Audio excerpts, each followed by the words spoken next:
Minister of Housing and Urban Development Ahmed Dangiwa has unveiled what he termed far-reaching achievements of the federal government in the housing sector in northern Nigeria. And this includes the ongoing construction of 6,112 homes, upgrading of 150 slums, and creation of over 152,000 jobs through housing infrastructure. In a statement yesterday signed by the Director, Press and Public Relations in the ministry, Babamasi Haiba, Dangiwa maintained that the administration of President Bola Tinubu is using housing as a transformative tool to rebuild communities, create jobs and restore dignity in the region. The minister declared that the ministry's interventions are not just about physical infrastructure, but about economic empowerment and social renewal for Nigerians. In achieving the goals of the sector in the region under the Renewed Hope Housing, the ministry, he said, deployed a three-tier strategy that is already reshaping northern Nigeria's housing landscape.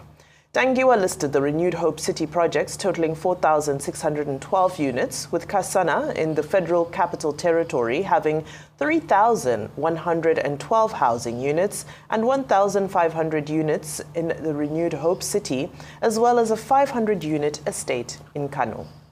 Waziri expressed deep concern over what he described as Nigeria's steady descent into economic hardship, insecurity, and national disunity under Tinubu's watch. Now to environmental issues, as the federal government has forecasted heavy rainfall over a 5-day period that may trigger flooding across 19 states and 76 locations. The warning issued on Tuesday by the National Flood Early Warning System Center of the Federal Ministry of Environment called on stakeholders and residents to take urgent precautionary measures. This comes as devastating floods struck Ogun and Gombe states on Tuesday, with other states, including Lagos, Plateau, Anambra, and Delta, also affected by the disaster. According to the center's flood prediction, the affected areas are expected to experience rainfall likely to cause flooding from August 5th to August 9, 2025. The predicted states and locations are Akwa Ibom, Bauchi, Ebonyi, Cross River, Nasarawa, Benue, Kaduna, and Katsina. Others are Kebbi, Kano, Niger, Plateau, Taraba, Jigawa, Yobe, Sokoto, Borno, and Gombe. Well, of course, we have seen the downpour here in Lagos State. It's across the nation, and unfortunately, it has devastating effects for most Nigerians who are already living hand to mouth. It has devastating effects. Prior to this time, there were 4 warnings that it was going to rain. And we saw those 4 warnings. The question is, what did the authorities do? In Lagos, for instance, I keep speaking up for my people in Ijede. Okeletu, those axes, Iberibe. Where are the drainage facilities? There's a video making the round about even somewhere that was newly constructed that the drainage were falling apart.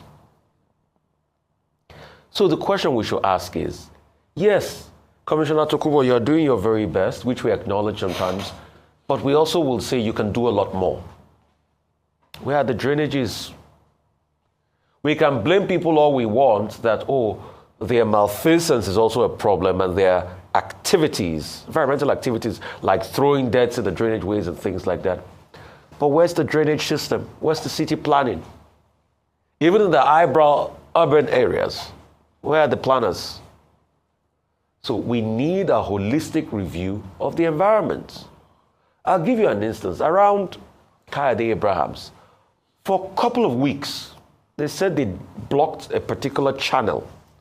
That place was always flooded until they opened that channel. We thank God it's not a case of the Lagdo Dam any longer. But it is just man's response to nature. So what are we doing as regards that? And I think that's the big question. So we're having another flooding alert in 19 states of the Federation. I hope we will not come here and tell stories afterwards. Secondly, I want to talk about this housing project. I'm really excited because we have a very big housing deficit in the country. In fact, I was listening to a real estate expert churn out a report that was talking about the fact that in Lagos alone, we've got close to 3 billion or more than 3 million housing deficit. So when I see blocks being built, I'm excited.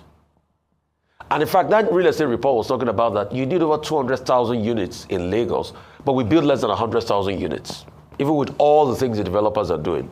It was that report that shocked me so much when he said, oh, over the biggest developer in this country, the best they'll do is they'll do less than 300-400 units. But the question we should ask is, where are the homes? They are building. It's not being completed.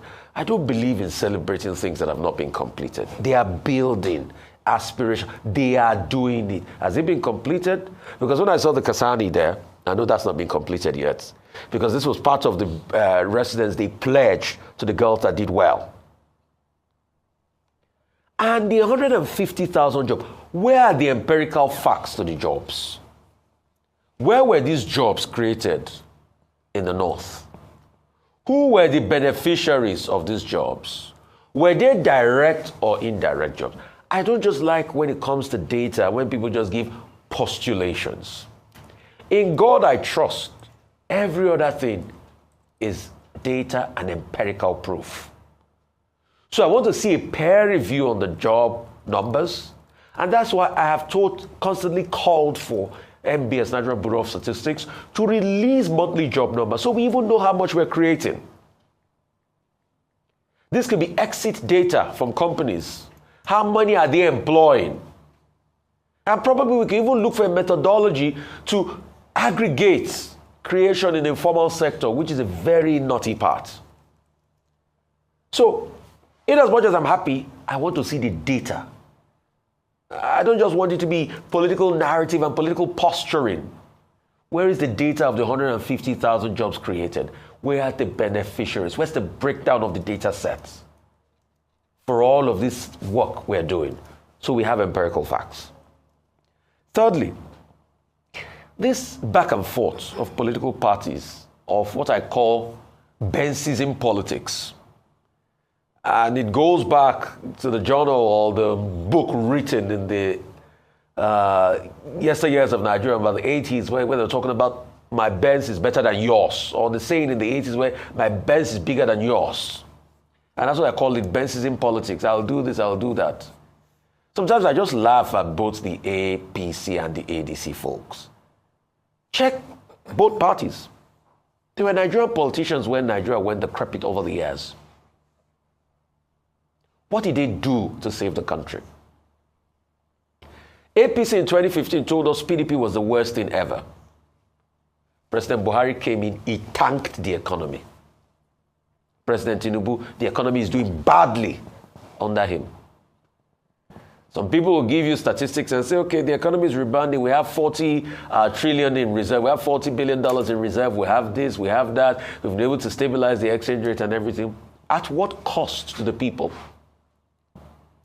Before we heard that the money saved from subsidy removal will be used to benefit the lives of the people. Now, Mr. Festus Keyamo is telling us part of the money that they want to use to fix airports. Was that priority for the suffering Nigerians when you told them, without seeking their consent, that you have removed subsidy? Yes, we're fixing airport. It has to be done. But can't we concession, like some aviation experts are saying, we are fixing airport with over 712 billion. I've got good news for you. 80% of primary health care in this country, deplorable condition. In fact, the Minister of Health said he only got 15% of his capital budget. What if we put that money to health care? And at least we get close to over 80% of the primary health care centers in this country in good working condition that can at least dispense health care services to the people. It will be said that we've made a change. I think that's priority. Rather than funneling that cash. And like I asked before, we'll still like to see data. It's not just saying we should go and compare airports in other parts of the country. Let the BPP, another government, release the bill of quantity, release the bidding process, release every document that has to do with that. We've seen concession work in this country. Wale Babalaki is there. MMA 2 is still a standard for local airports in this country. But we all know how politics was used to fight Wale Babalaki. Okay. Rather than doing all of that. So let us introspect. That's all I'm saying.